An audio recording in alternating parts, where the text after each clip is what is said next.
Good evening, everybody. Welcome to the official Bodyslamnet post show for AEW All Out 2022. I'm Mike Hamley here with Jameis Mooney. We are going to recap this card, let you know what we liked, what we didn't like. It's going to be a great time. How was your night today, Jamie? How'd you enjoy the show? I had a lot of fun. I had a couple people over. We had a blast watching the show. I have a lot to discuss from the show. Most of it really good. Some questionable at best. Yeah. You know I tend to pontificate about a lot of things. Yeah. So. All right. Well, before we get to that real quick, we do have one order of business to attend to. Yes, sir. Ladies and gentlemen, we have a fantastic all-out giveaway. Yep. $25 gift card to shopaw.com. So we have 45 entrants that qualified. And we're going to spin this wheel and find out who's winning this. So. No drum roll? Oh, well. Yeah. Too late now. Who won it? I ain't even going to try and pronounce that. Kuro Medariku. Okay, cool. I will copy that. Kuro Medariku.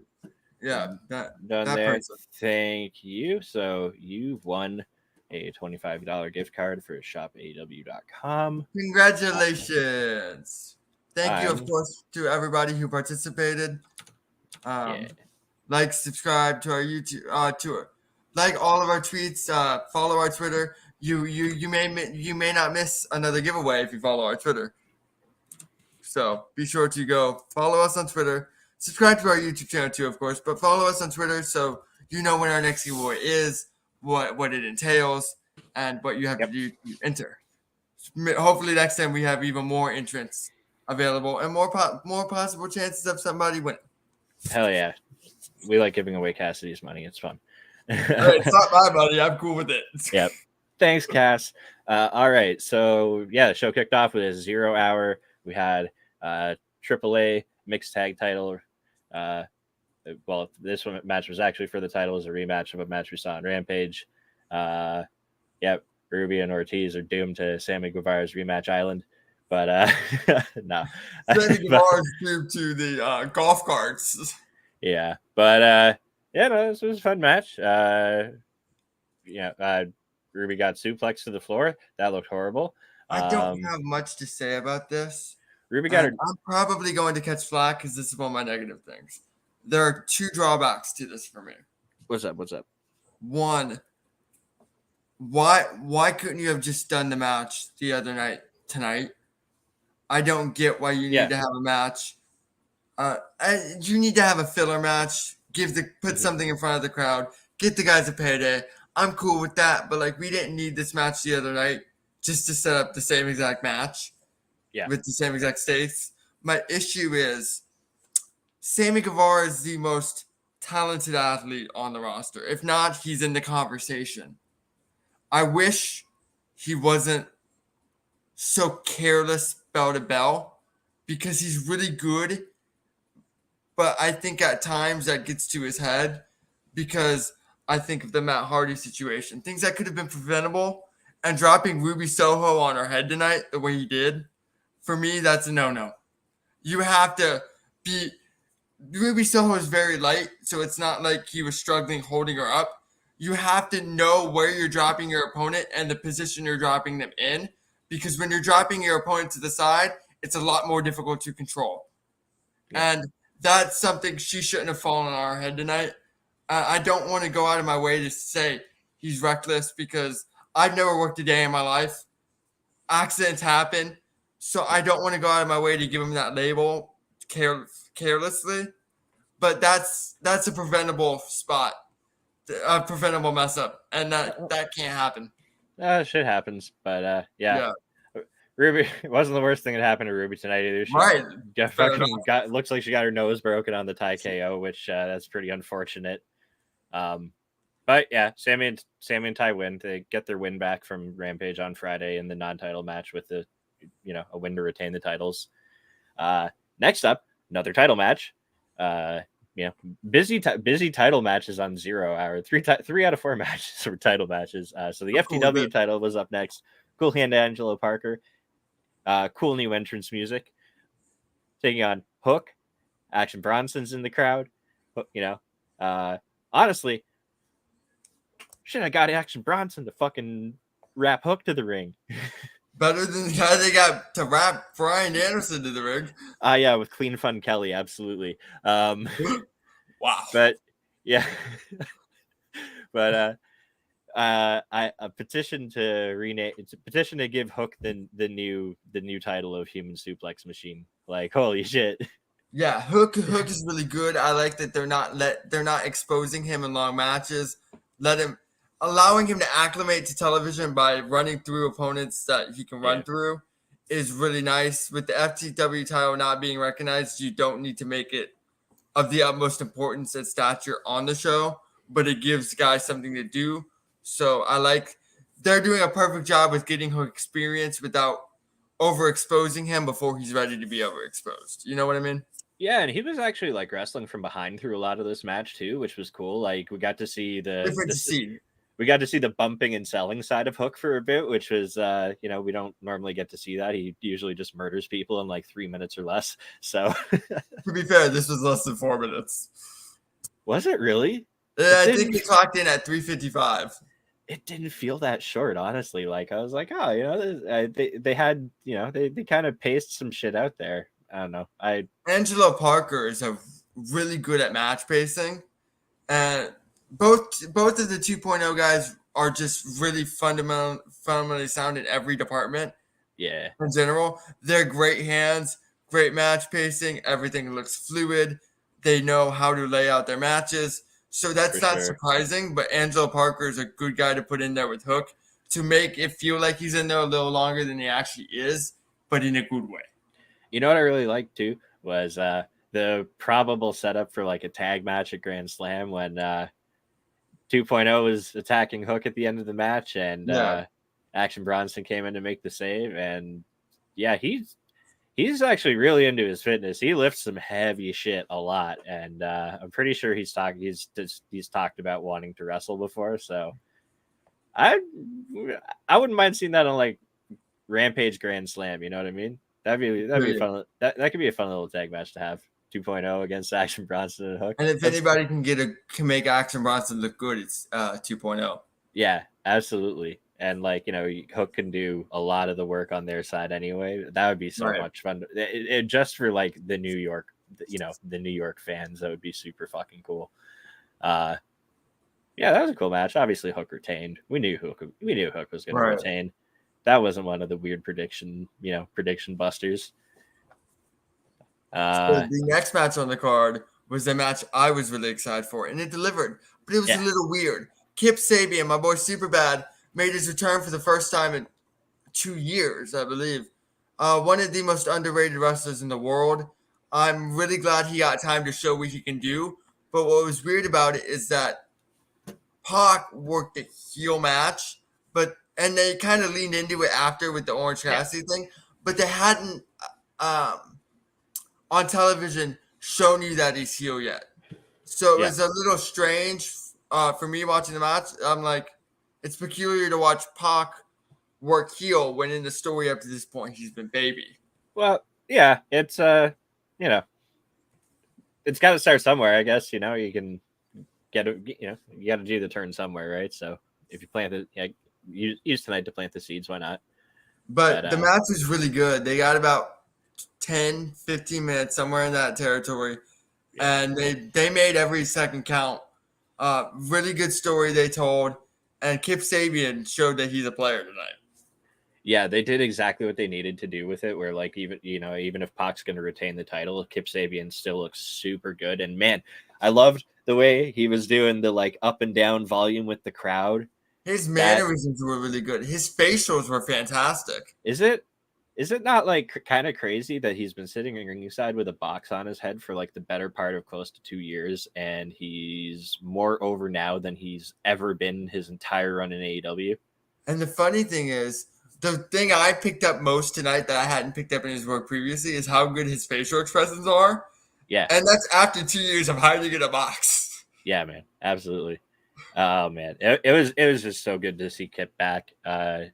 And Pat got to hit the Black Arrow, and I'm so happy I got to see it because like the amount of times he'll have matches where they'll tease it and he'll like miss it, they'll get the knees up, Yeah. something. I I'm said just that like, on the it is the ultimate fucking tease, man. That move is like and then they had this nice replay angle that was like a sky high camera, and that was just the coolest fucking way to see that move. yeah, I know you checked in on it, but I don't know if you watched it. Yesterday's post show for Clash. the Yeah. Clash at the Castle. When we got to the Seth Rollins Matt Riddle match, I kept making the point of if he never hits the Phoenix Splash, then the spot means nothing, and it's just a transition spot. Yeah. Like you were starting to get to that point with Pac, even though it's an established finisher, Yeah. where it's been so long since he hit it that you needed to hit it again eventually, or it was just going to be meaningless. So I'm glad that they finally had him hit it again. I kind of like that they do that though too, because it's just like I know it's gonna be so. Every time he does eventually hit it, I'm just like so fucking eternally. And the happy fact that about he it. doesn't hit it every time makes the audience cognizant that maybe this isn't the ending. Yeah. So it doesn't necessarily telegraph the finish, because if he hits it every time he goes for it, Yeah. you kind of know when he's going for it. It takes the drama out of it a little bit. Mhm. So I do like that. I just Absolutely. It doesn't have to be one extreme or the other. Yeah. So yeah, Pac retains the All Atlantic title over Kip Sabian.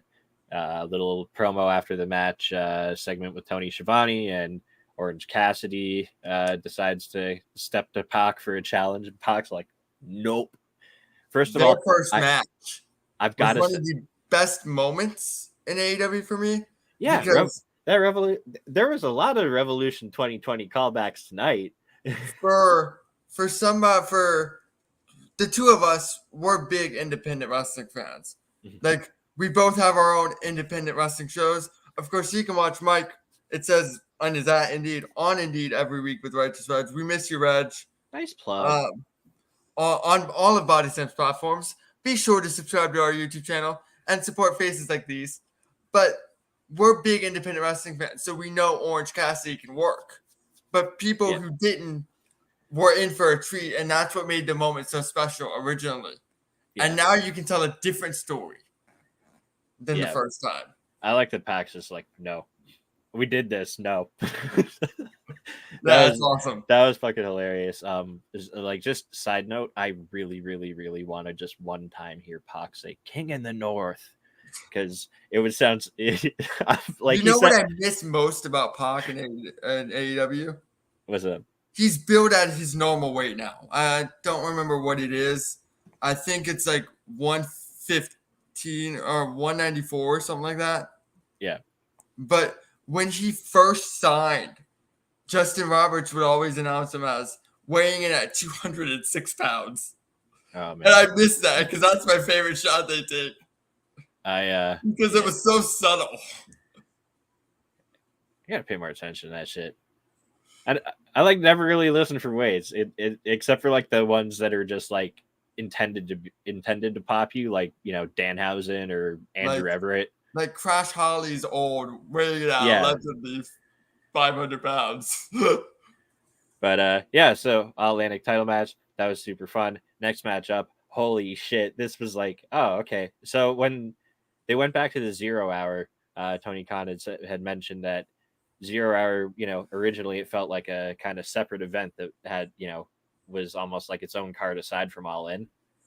Right. And this felt kind of like that. Like, this was a main event match. Main eventing on this. This was out of 90s All Japan. That was warrior spirit of the original Pure Say style before it evolved.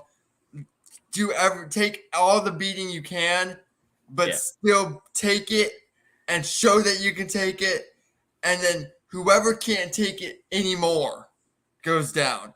That's the original. Of course, Ishii does that kind of story a lot, but that's the inspiration that Eddie took from Hiroshi Hase, from Mitsuharu Misawa, Yo Nakayama, who he's really trying to get a match with. Like, that style is the most Eddie Kingston style, and you could tell he was enjoying the hell out of himself tonight.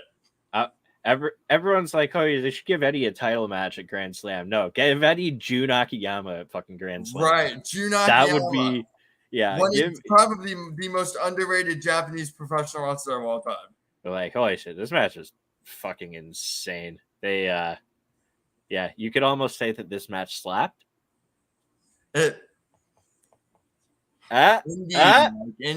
Okay. Oh, I got it.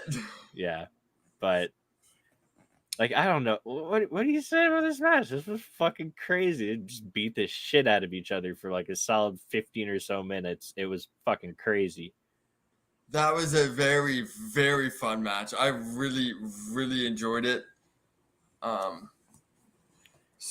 really like that AEW will when guys come in, they will let them work their style match. Like, that's something straight out of late 90s All Japan, early 2000s Noah, that isn't at the forefront of American wrestling or the American style. But sure. Ishii comes in, Eddie Kingston draws a lot from the Pure Say style. Let them work that kind of match because it's what they would want to do anyway. Yeah, let them do what's comfortable with them. Introduce it to the American audience. And that audience tonight, when they first finished that first 3-minute chat fest, went bananas. Yeah, there were some extreme high moments with the crowd all throughout the night where it was just like, man, but like this match, their first match that they had earlier this year, I think it was Windy City Riot. Yes. Like, again, same thing. And the familiarity, like, it was like they built upon that first match so much through this one in terms of what was going down. Capital Collision, by the way. Oh, it's Capital Collision. Okay. Yeah, it was one of those New Japan shows. Yeah. It was in Washington, so it had to be Capital Collision. Yeah, absolutely. Who did Eddie work at Windy City Riot? I don't think he was on the show, actually. I don't know. I'd have to look it up. I'm too lazy to do it right now. We got enough to talk about with this card. That's true. So we don't need to go on a New Japan strong tangent. Nah. Eddie Kingston, both look strong. Yeah, that was a fucking amazing match. Great finish too. Like Ishii kicking out of the Hurricane and then taking another one, headbutting Eddie, taking another one, and the fighting spirit certainly lived on in Ishii. Yeah, getting dumped on his head for the win by Eddie. Holy shit. And that was the end of the 0 hour. Then we get to the actual main card, and they kicked it off with, I was wondering which match they'd open up with, and it was kind of, rip the Band-Aid off, and now, especially with the finish of the match, absolutely best to start with the Casino Ladder match here. All I'm going to say is I want Penta Osero M, or Pentagon Jr. Well, he goes by a lot of names. I'm just going to call him Pentagon Jr. So I want Pentagon Jr. in every ladder match coming in with a flurry halfway through because that man has the best flurries. Best sling blade in the business. Sorry, Tanahashi. Sorry, Tyler Black.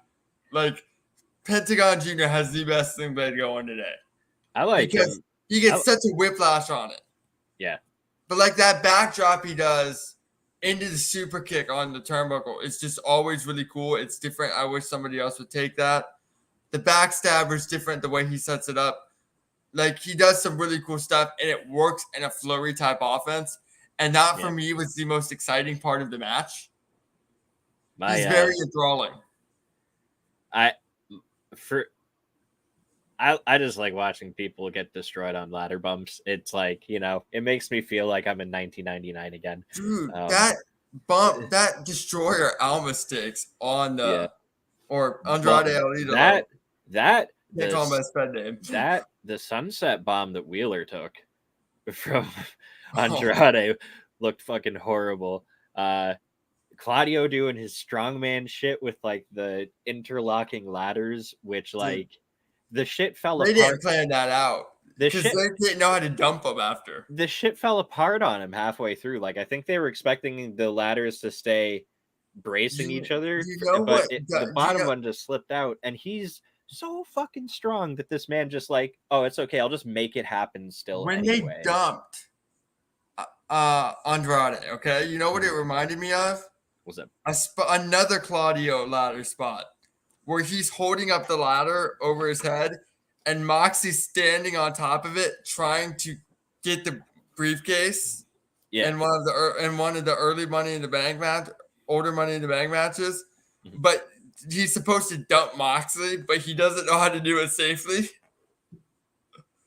and they have to figure it out on the fly. It really reminded me of that. Like, he's a freak of nature, man. There's one spot I'm always hoping to see when I see him in a ladder match, and it's gonna happen one day. It might have, and I just like don't remember it, but it's pretty weird. I wanted to big swing someone who's holding a ladder. Oh, that'd be cool. And then the ladder's just like taking everyone out. Like, that'd be awesome. As he's big swinging somebody. My favorite Claudio's, I don't know if the ring's 20 by 20 ring's big enough to do that. I have no fucking clue.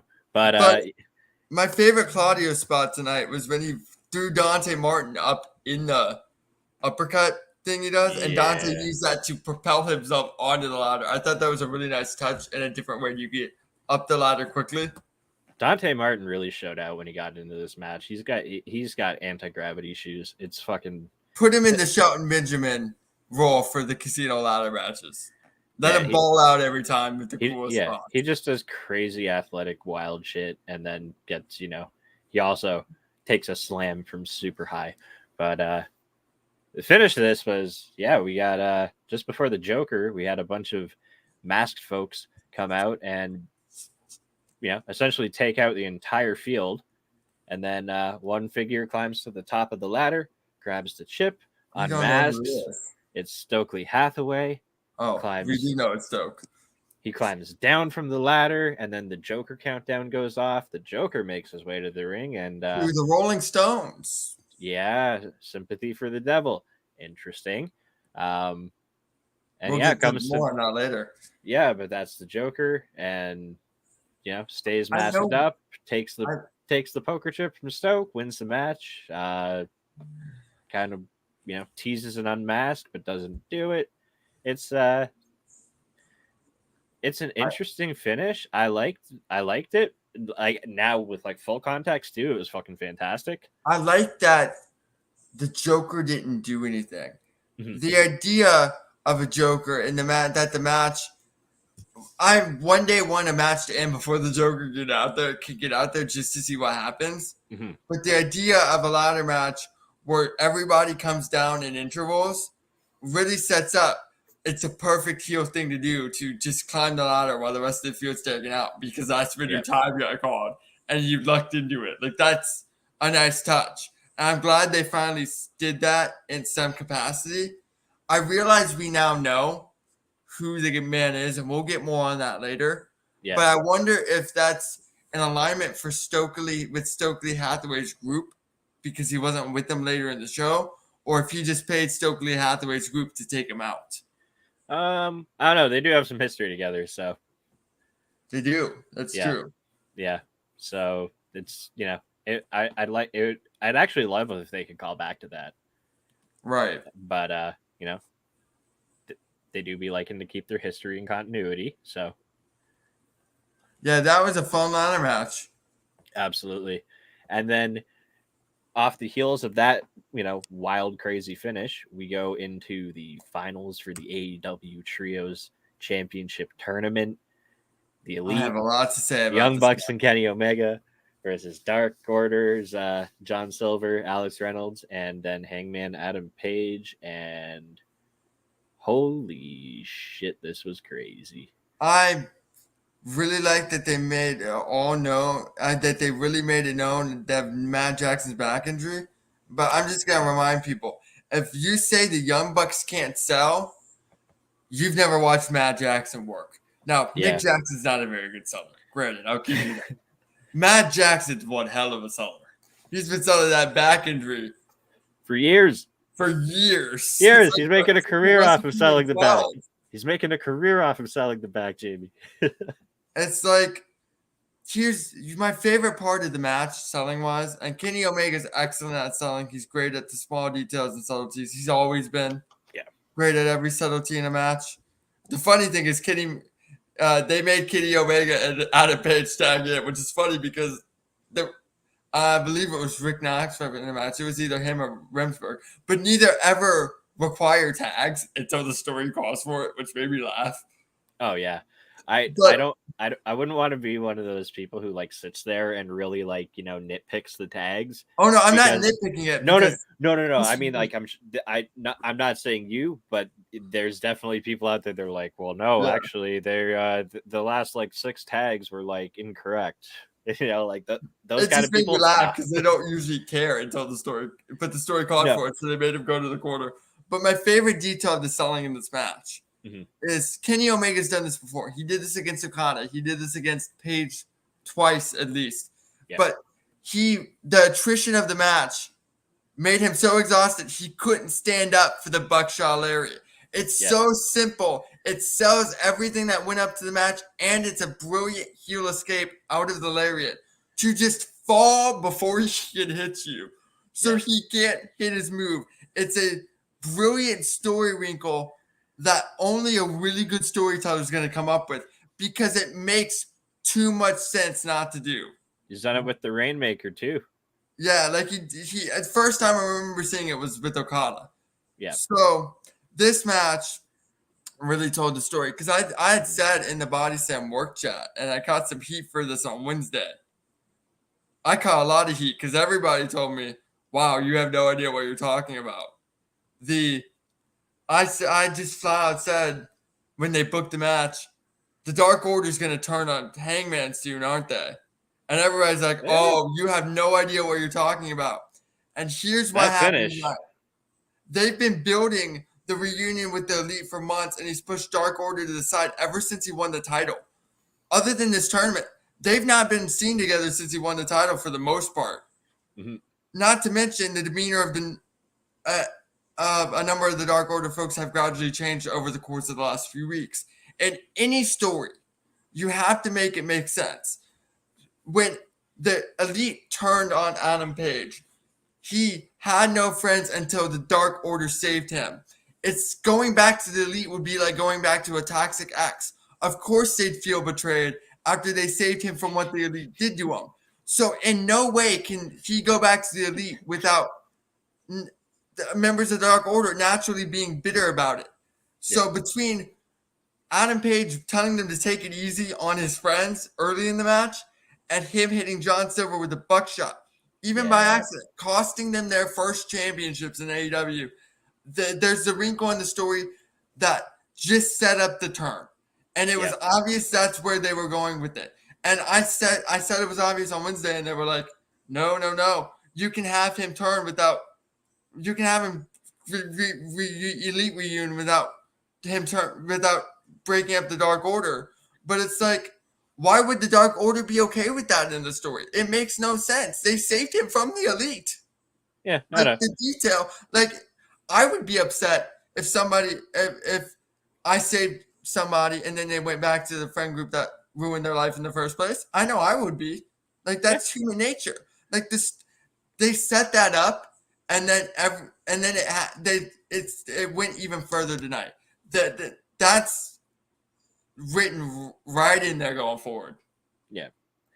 Well, the finish definitely, I love the callbacks. Like, definitely possessed an angle there. This was kind of like the trios version of the Revolution 2020 tag title match, like in terms of holy shit. Adam Page goes for the buckshot, and Matt Jackson looks at him and nods his head and holds him. It was a callback to Full Gear when Page won the title, and Matt Jackson said, okay, and then let him. Matt Jackson didn't let him this time, and he let his guard down, and it cost him putting Kenny away. And that's a great detail that keeps Page's character strong. It puts the vulnerability of the character in full display of what you've been trying to convey for weeks. And it's a perfect wrinkle. And this match was perfect storytelling for the details of everything. the Dark Order's characters, Hangman's character, the Buck's character, Kenny's character, and the story they've been trying to tell historically. And the Elite are the first ever AEW Trios champions. As expected. But like this, sick tournament. For me, this was a really good storytelling match. And anybody who says these guys can't tell a story has never actually watched them. Yeah, this was great stuff. Great stuff. It's it's a very long story arc too. So we don't have the time. Like there's a lot to follow with it. You know what I mean? So it's like you can't just look at the match in a microcosm of like, oh, one match. Like, what's all this? It's like, no, this is the continuation of an arc that's been building for fucking. We thought not even since before well before AEW, since Page joined Bullet Club when he was in Ring of Honor. We need a whole separate podcast to get into all of this. Oh, we should totally do a special episode. You and I breaking this down. TBS title match was up next. We have Jade Cargill defeating Athena. This match is all right. I have nothing positive to say about this match, but you'll like what time it clocked in at. 4 minutes 20 seconds.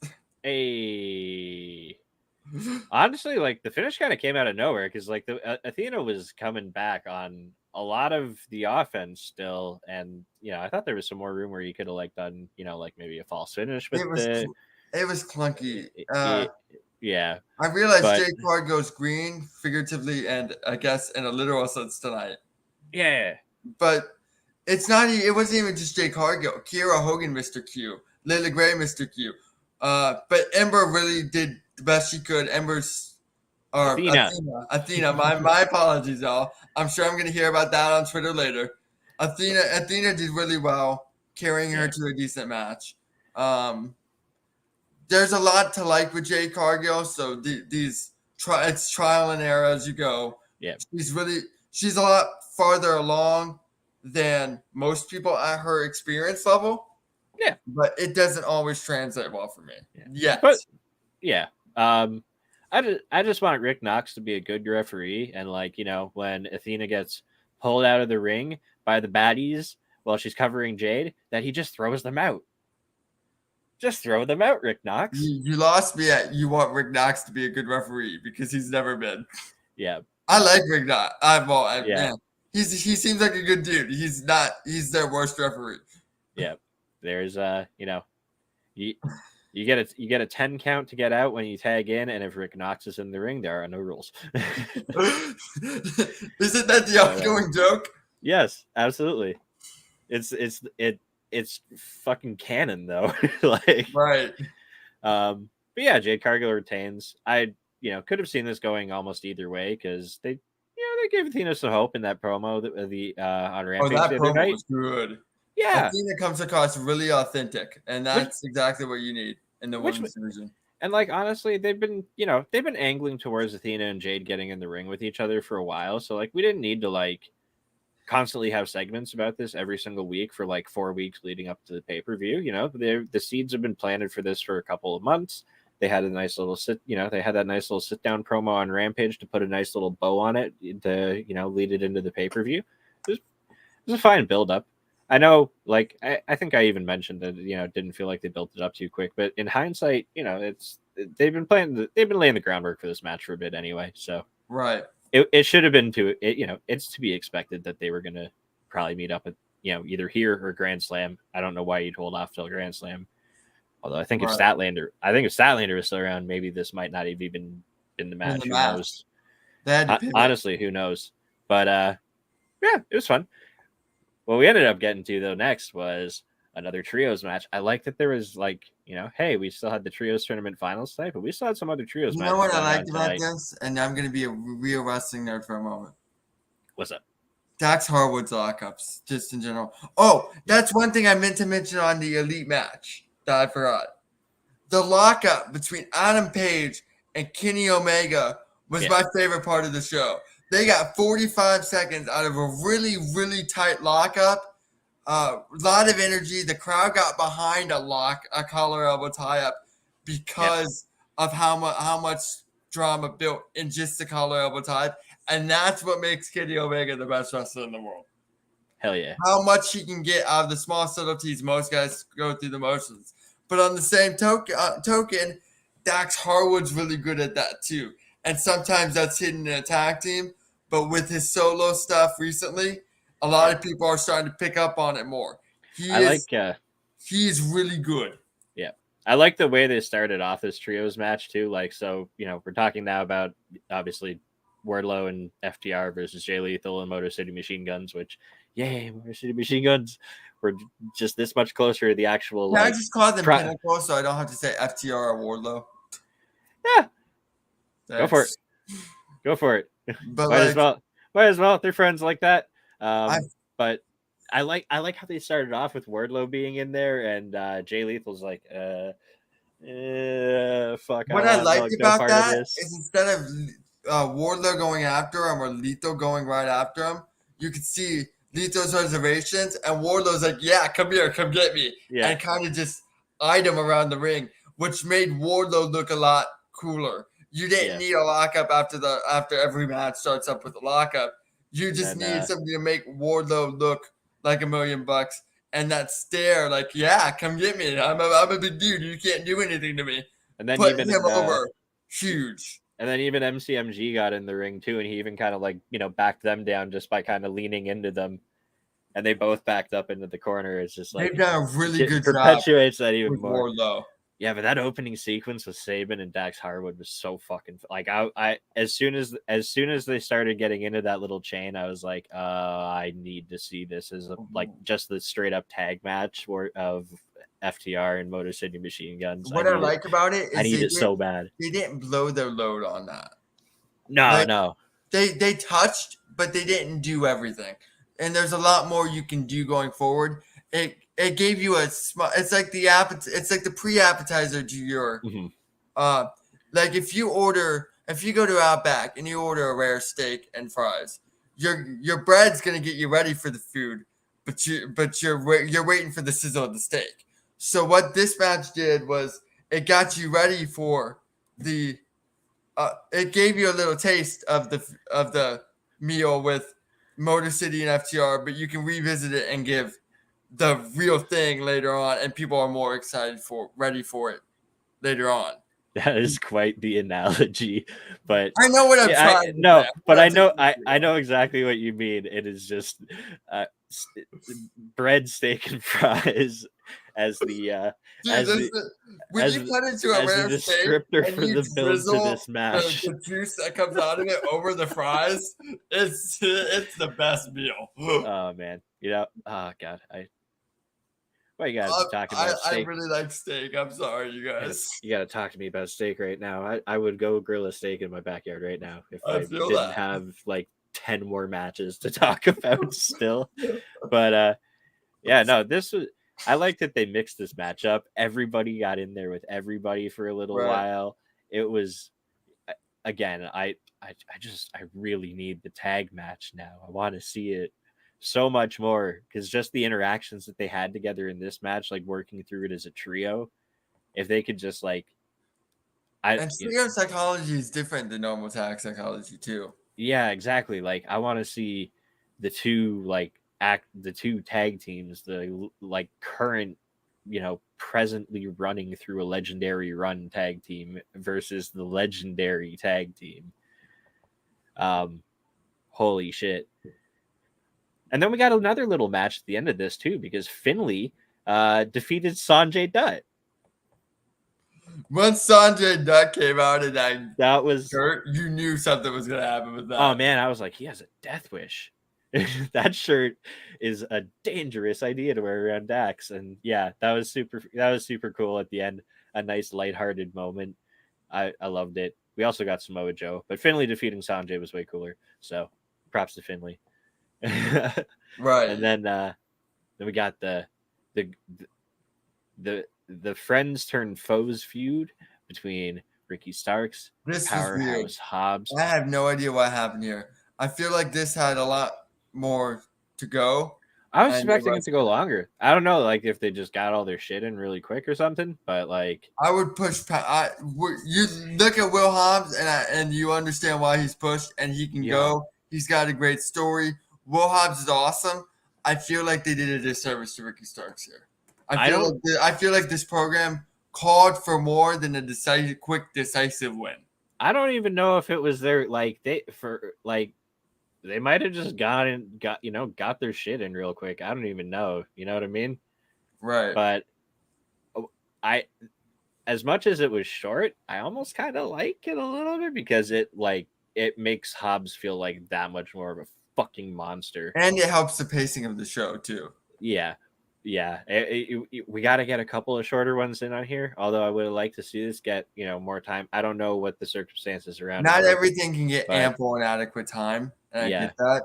But I just feel you could have shaved 3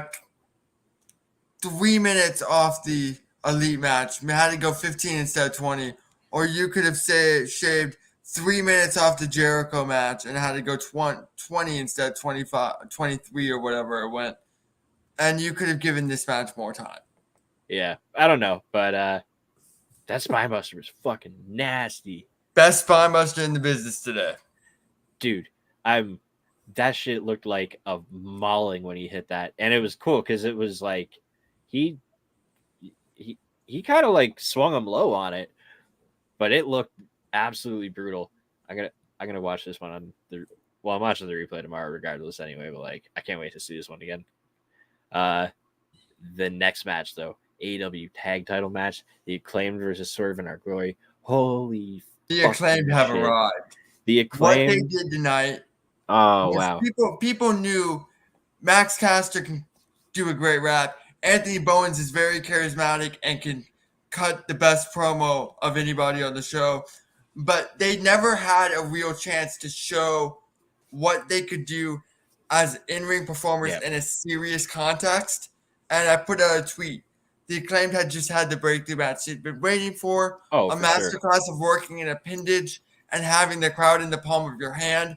People knew they could talk, but now people know they're excellent storytellers too. The Acclaimed have arrived. Oh man, absolutely. Like all of that for sure. What a way to make like a fucking statement with your first pay-per-view match as a tag team.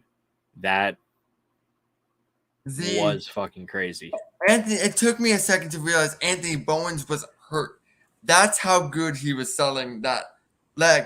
And I think the story was great because the whole story heading in was that no matter how good they are, Anthony Bowen's body always gives out on him. Yeah. So the idea of him fighting through with the injured knee for as long as he did really put the crowd behind him. And everything he did, the way he walked and carried himself throughout the match really made it feel like he was actually fighting through a real injury. Like he didn't work the way he normally works, and just the way his mannerisms, his movements. And that's what really, really sold the injury bit throughout the match and made the match go from really good to great. Yes. And that crowd, you call an audible there, that crowd was behind the Acclaimed tonight more than anybody else in the show.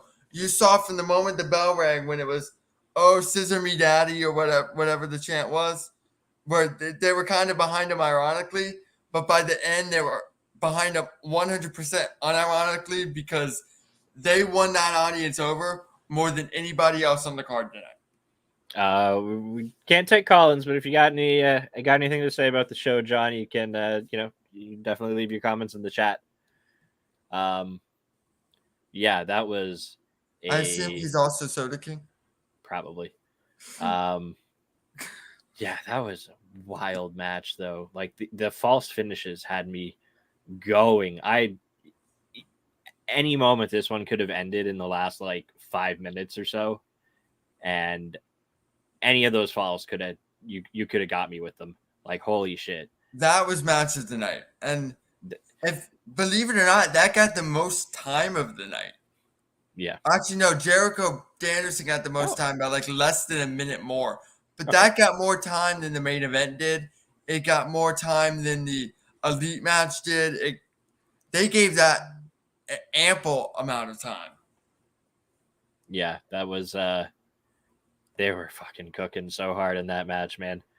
And again, like for the Acclaimed, an excellent breakthrough match for them to like really say, hey, we're, we don't just do the comedy, like, haha rap thing at the beginning and then, go out and have Beyond the 10-minute story, tag matches. It's like they can do a serious like main event pay-per-view match and fucking go at an extremely high level. beyond the story of his body giving out on him, Mhm. you look at the Acclaimed and where they're at in their run. Because Yeah. the Acclaimed are really over as an act, Mhm. but at no point have you ever looked at the Acclaim and went, you look at Anthony Bowens and go, that man looks like $1 million. You look at Max Caster and you can see the look, even though he's not as obviously awesome physique wise as Anthony Bowens. But you look at their match, their curation of different assortments and the work they've done bell to bell. They've never had a match where you went, oh, these guys are tough. They can go. And Anthony Bowens fighting through what he did tonight as a character gave him that edge and the mindset of a fan that may be watching for the first time or isn't as perceptive as us, that buys into it a little more. You go, Anthony Bowens is a lot tougher than I would have thought. Yeah. And that gives them a serious edge when they need to be serious, which is the one thing that they've lacked this entire run. And that now they're really on that next echelon of where they need to be and where they need to get to. Yeah, what it proves is like you can put those belts on the Acclaimed one day and get main event level tag team title. I would have done it tonight. I honestly either way. This one was one of the ones for me where I was like, it's kind of a coin flip because you can definitely still get some really dope matches out of Swerve and Our Glory, and I know we're gonna get those. Every title defense they've had, honestly, even the tag title matches that they were in that they lost, like leading up to their win, they haven't had a bad match as a fucking tag team at all. They've all been amazing. What I noticed tonight, and I was a big Killshot fan and Lucha Underground. I was a big Isaiah Scott fan in NXT, and I really like Shane Strickland or Swerve. I've never noticed how deceptively tall he is until he's standing next to Billy Gunn, who I know is legit 6'6". Yeah, and then you're like, oh shit, yeah, but yeah, he is. Actually, I kind of caught on to that tonight too. I appreciate you pointing that out. But that was the first thing I noticed backstage in their little segment. Was well, no, because like everyone, really Billy Gunn's height. I never noticed that. The only person he'd be close to being in the ring with that's that tall would have been like Luchasaurus, and for me, it's like I don't know. Billy Gunn just looks like so much taller still for some reason. Dude, Billy Gunn's in the best shape of his life. 60 or however old he is. Over his fuck right now. Tonight, you know what match I really want after tonight? Like on a random Rampage or Dynamite? What's up? Billy Gunn versus Keith Lee. Give me a 8-minute match between those two. That'd be kind of fun, yeah. Keith Lee was getting booed hard too. He was fucking healing it up tonight. But dude, Swerve and Keith Lee are both very likable human beings, performers. Both very likable. They're not more likable than the Acclaimed, and that was proven tonight because nobody in that building was happy to see. Yeah. Keith Lee win, and when Keith Lee did the Billy Gunn thing, he got booed when he was not supposed to get booed. What I want to know is now, are they going to keep getting booed? Or is this just they're only getting booed because they were being mean to the Acclaimed and the Acclaimed are so fucking over? Yeah, I want to know if the boos continue beyond tonight. My issue is I don't think Swerve and Lee were ever over as a team. Like them getting the belts felt kind of rushed, And I don't think they've ever had time to really establish and get into their run.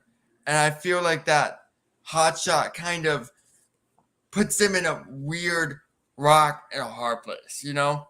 Yeah, I don't know if I could necessarily say a hot shot. They were around for some time, for a few months before they got the titles. Like FTR showed up and got the titles pretty quick too. So But they FTR was already an established team, whereas nobody was expecting the Bucks to lose that match, and everybody was behind Starks yeah. and Hobbs that they did. I feel like they didn't have a plan in place for the tag belts other than the Hardys. And then once the Hardys thing happened and they realized we're going to do trios, we have to get the titles off of the Bucks. And so they just kind of put the belts on them without a plan in place. I feel like that didn't do Swerve and Lee any favors through no fault of their own. Yeah. Either way, it's they're having fucking fantastic title matches on their road to earning them and defending them. So Yeah.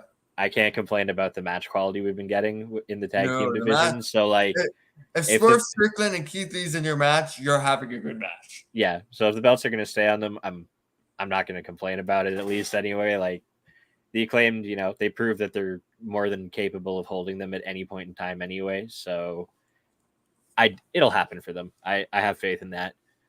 Next up, though, we had the interim AEW Women's World Title 4-way match. Toni Storm and new interim AEW World's Champion, defeating Britt Baker, Hikaru Shida, Jamie Hayter, who, like, man, if you're going to call an audible on another match tonight, this wouldn't have been a bad one to do it either. She was getting a lot of chance for her name, more so than anyone else, I'd say, in the match.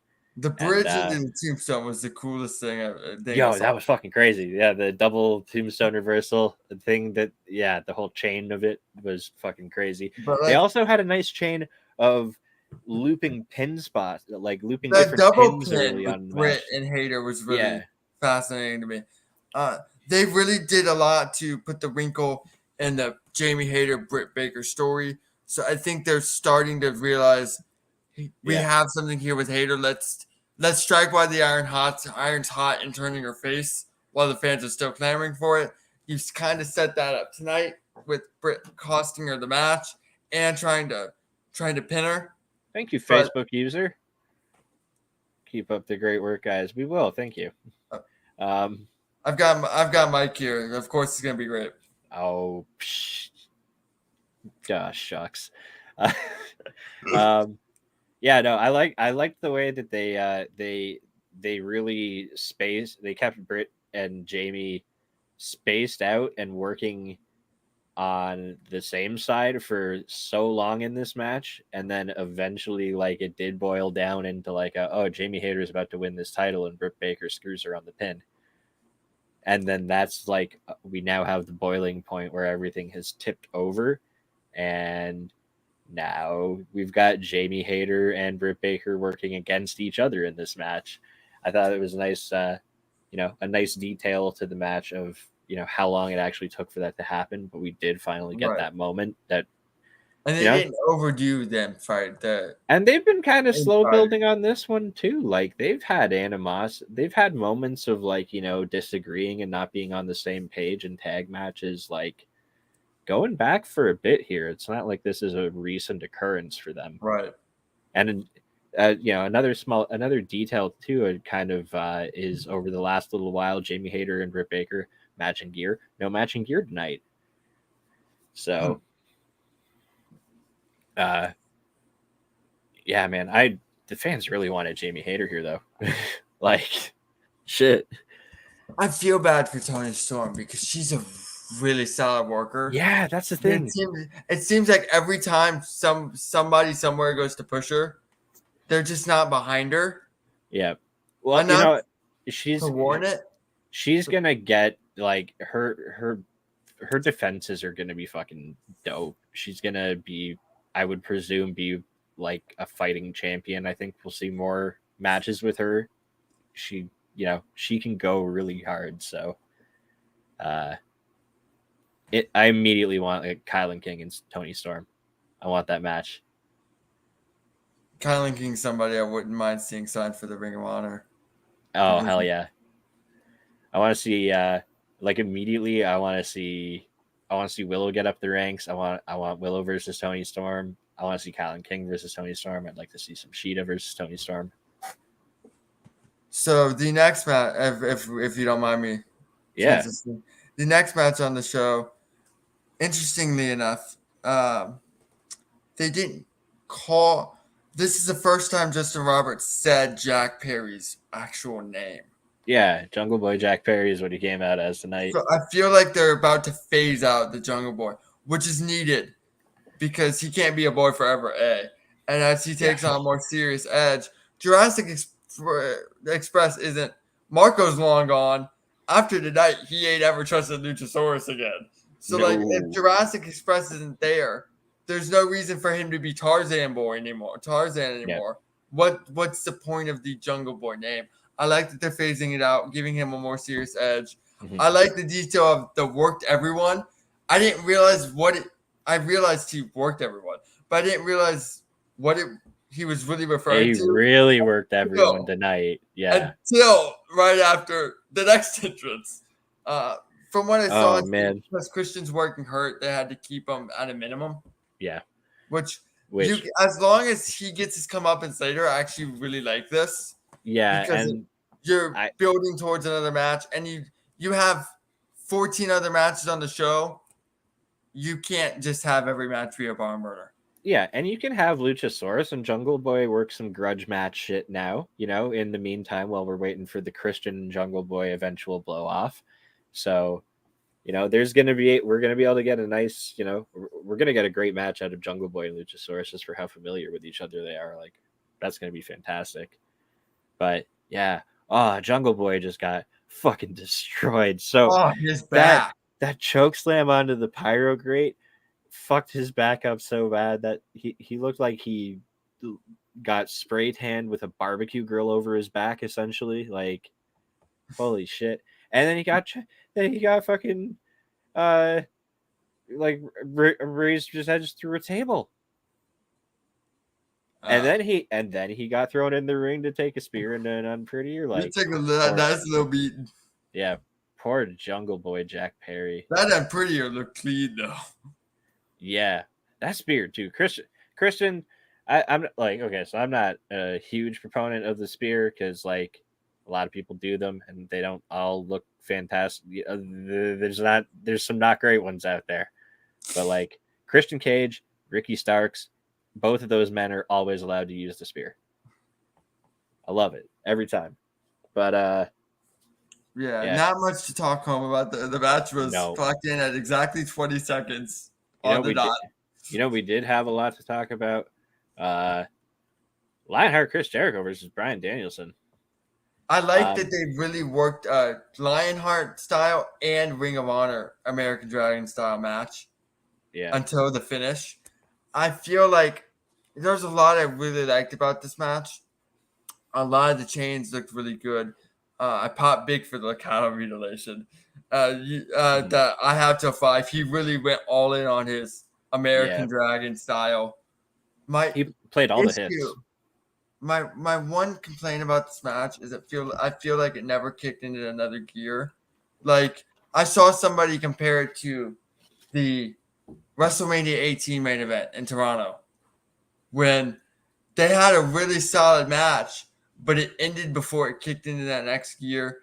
And I saw somebody else liken it to AJ versus Edge at Mania, which I remember my biggest complaint about Mania being AJ and Edge had a really fundamental style match, but it started off slow, kind of started building up, and before it even hit where it needed to go, it's over.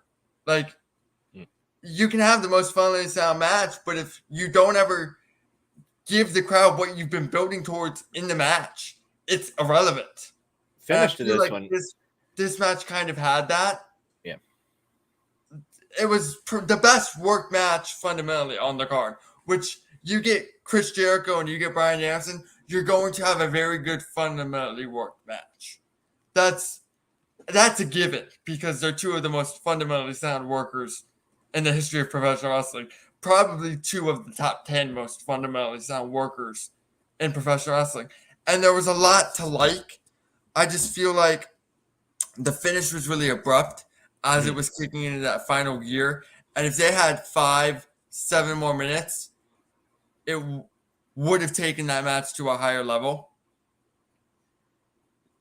Jericho is definitely working his way through his list of holds tonight. Like he didn't forget that shit. Right. Which look, I enjoyed it for what it was. Yeah. I just think it could have either been paced better with the time, and you could have cut out some fluff to put it into the next gear, or you could have given it 5 more minutes. The result is into the next gear. The result is kind of what fucked with me the most on this one, honestly. Like, the wrong guy won. Yeah, this was definitely Danielson's match. I thought I was pretty stunned. Like this was the only result on the card where I went, okay. Bryan Danielson needs to win a big match eventually, because until he wins a big match, if like other than Daniel Garcia, because that put him over huge in how they did it, Bryan Danielson submitting is a different story. But Bryan Danielson losing every single big match, he loses to Kenny Omega, he loses to Chris Jericho, he loses to, like, if I just go down the list of his big matches in AEW, he doesn't have a big win yet.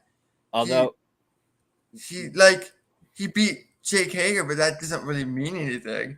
Like he loses to John Moxley at Revolution. He lost to he lost to Adam Page after he and Adam Page had that 60-minute draw. Like, he loses every big match he's in, and until he wins a big match, that's only going to lessen what the win over Bryan Danielson means when a Wheeler Yuta beats him down the road. And I don't like that. I think this could have easily been a match to reestablish the credibility of Bryan Danielson to the level it needs to be, because it doesn't hurt Jericho. Yeah. Although, you could also at least the way that this finished, at least with like the low blow and then the Judas effect. I think they'll go back to it. Well, that's the thing. It at least, like, it wasn't a clean win over Danielson, at least. And the other thing too is, like, I'm okay with him having the losses he has, because every time he's lost, it's massively put somebody else over, because it's the unanimous, like, pretty much best wrestler in the world. Right. So for best wrestler of the generation, the last 15-20 years, unanimous. So yeah, absolutely. So him having some losses, like, to me, it's okay, because every time or like even the draws, because again, everyone looks good in this situation, because he's not even losing, like, he's not looking bad in the loss either. He's still out wrestling the absolute shit out of you for almost the majority of the match, and it's like almost by nefarious means or shenanigans, when it does happen to him. So. And I do realize the finish of the match was a device for the Daniel Garcia story. Yeah. Which I'm fine with. Like, if it's to make Daniel Garcia a bigger deal down the road, I'm all for that. Yeah. I don't see how Danielson doesn't go over here. I don't know. But also, quick side prediction. I could see Garcia definitely in his hometown of Buffalo winning that ROH Pure title on Wednesday. I me too. Overwhelmingly, I see it. In the show, I don't have to go over how good that hour-long match they had was. No, I'm excited for that match on Wednesday, because I know he and Yuta have a history of delivering every time. For sure. But then we get in the next match a little breaky break between Danielson and Jericho and the world title match, and we get a trios match. All our spots in, but there's two things that really stood out to me in this match, and one of them is really simple. It's a thing nobody would really think of. How tight when Malachi Black does stomp a mudhole spot in the corner, his kicks are so tight, they're so quick, yet they're perfectly placed. You know how much I love footwork. That's an ongoing joke. He best footwork in wrestling by a lot. he was the first person. I remember he was on Christian's podcast like 5 years ago, or Edge and Christian's podcast, but we were just talking about Christian. So, and Christian's like, you have the best footwork I've ever seen, and he talked about how that's the thing he puts focus on most, and that's really what clicked for me with the footwork type of thing. So of course I always look specifically at Malachi Black's footwork, but like his kicks in the corner, he has the best kicks in the corner I've seen. They're very tight, perfectly placed, fast but not too fast, and the way he leans into them, it's perfect. It's just a small detail I really enjoy. Yeah. Get the most out of the simple spots, so your bigger spots mean more. What I'd like to see is House of Black win some shit. Like, fuck. I think he's taking time off. Yeah, And when Buddy Matthews hit Miro with the bat, and Miro went flying into the stairs. Yeah. That's was the other gnarly. thing that really made me go. That shit was, that shit looked painful. Miro fucking took the stairs out too. I always have a running joke in Discord with my friends when we're watching together, and every time somebody gets heaved into the stairs, we're like, "Oh my god, those stairs weigh like 300 pounds." And then the more times it happens throughout the night, the weight of the stairs goes up. So just a little shout out to my homies there, but yeah, Miro's thinking Darby Allin win, and then we get to the main event: CM Punk, Jon Moxley for the AEW World Heavyweight title. This match was really good. What I really liked about this match was they didn't let each other do anything. When Moxley gets him in a hold, he goes to rake the eyes. When Moxley's applying, or Punk goes to gouge the eyes, when Moxley's applying a hold, he's rubbing his forearm in his face to make the cut look better, the color look better on TV, but also add more to the hold. It's a face wash. When he has him in an anaconda vice, he's biting the cut to break the hold. Like the desperation to get out of anything because you have to win is what made this match feel even bigger, more authentic, and something only those two could do. As soon as I saw Punk with those white pants, I was like, he's the one getting fucking bloody as fuck tonight. I know it. But the thing that stood out to me the most in this match, and it happened like, it was basically, it was the last visual of the match itself, was CM Punk hitting the go to sleep and slumping over, and then Jon Moxley slumping over him, and then Punk just from his knees hoists Jon Moxley up and hits him with that last go to sleep for the win. That was such a fucking amazing visual. I loved every second of that. Yeah, that was a nice little touch. I like that he didn't win on. He took him 3 GTSs, so at least they didn't kill all of Moxie's momentum, because I still don't understand what the point of the other week was. I think after he just runs through Punk, you could have used that momentum and put whoever beats him over huge. But I digress. That this isn't really a podcast for me to just pontificate about whatever booking woes they have, because Lord knows I do that on podcast stuff as is. I really liked this match. I thought the red herring of Punk running through him was a nice touch. Yeah.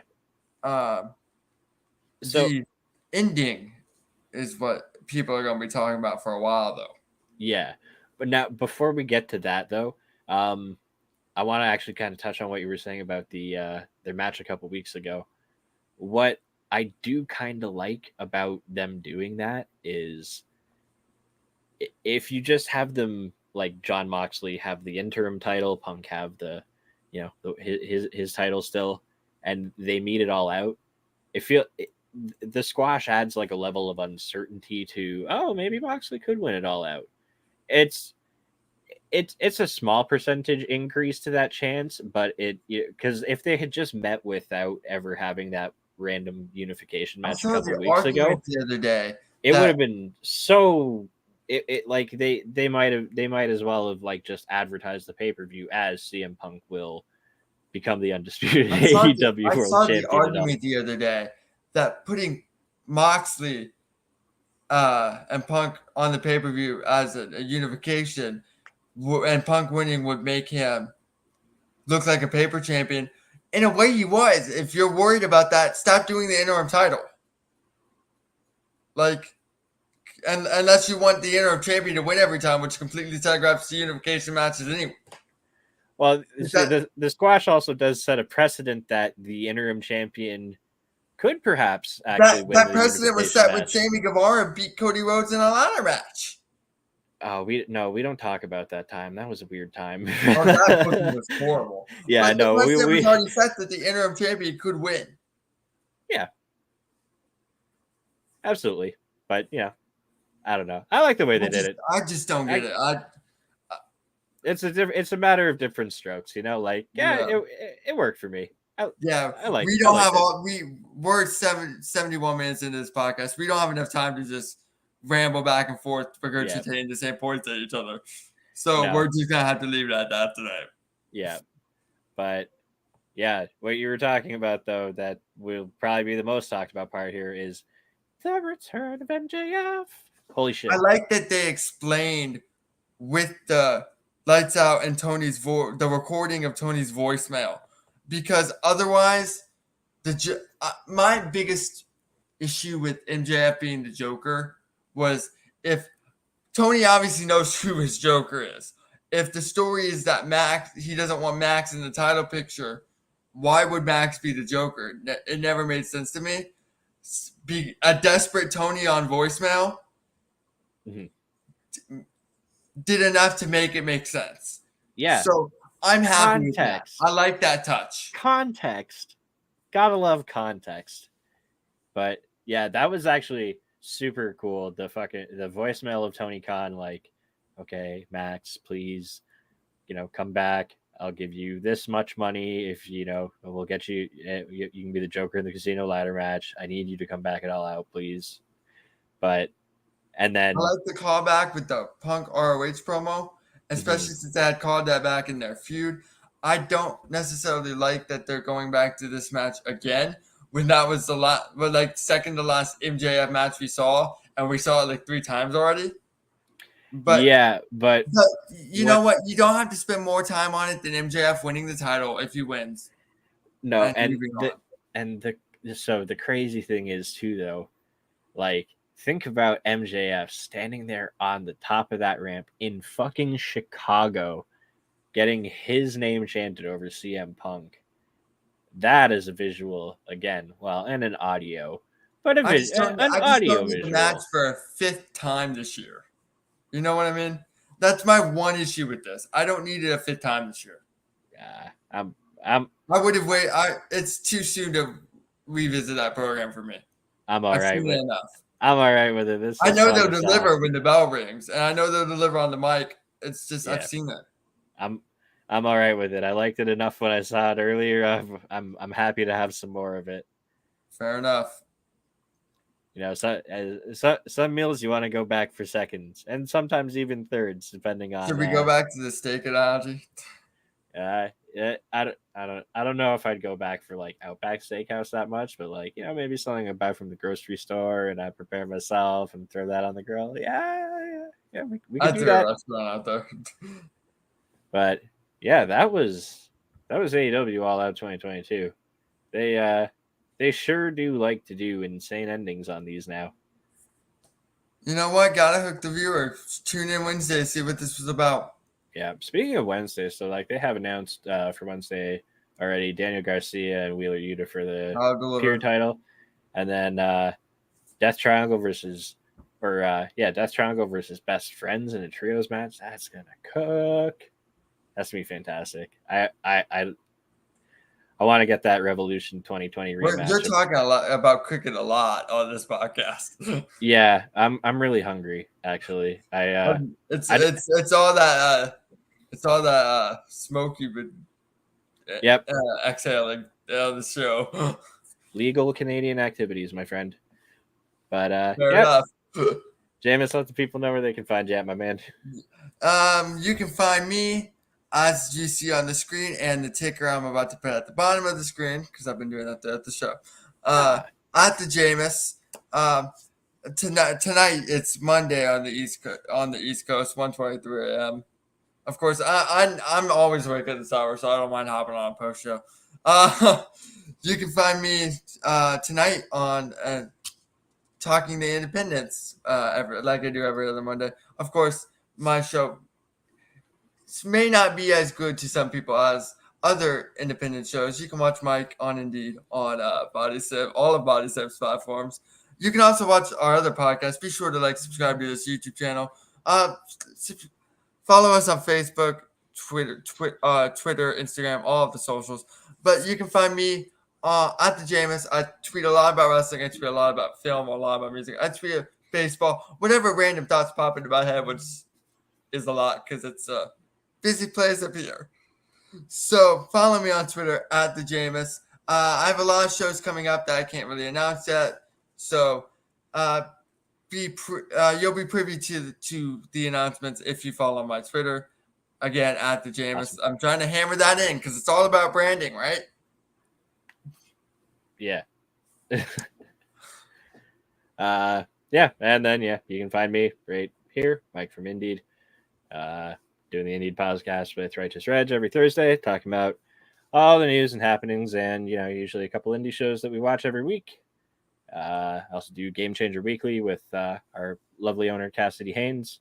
That's usually on Tuesdays. My old stomping grounds. There's a lot of GCW stuff going on this weekend, so I have a lot to talk about, especially because Cassidy was there for pretty much all of it. And then on Saturday, I have a new show starting. Me and my homie Adam gonna have a weekly AEW recap. All Elite Weekly. Not sure what time it'll be. We'll figure it out. Catch it on the Twitter. That's why you got to follow me. And as always, at bodyslam.net on Twitter, YouTube, Facebook. Go give us a like, follow, subscribe. Whatever that is. And then on the YouTube, Bodyslamnet Pro Wrestling. Please make sure to subscribe. Got a lot of great shows happening on there. A lot of great content. Follow our Twitter.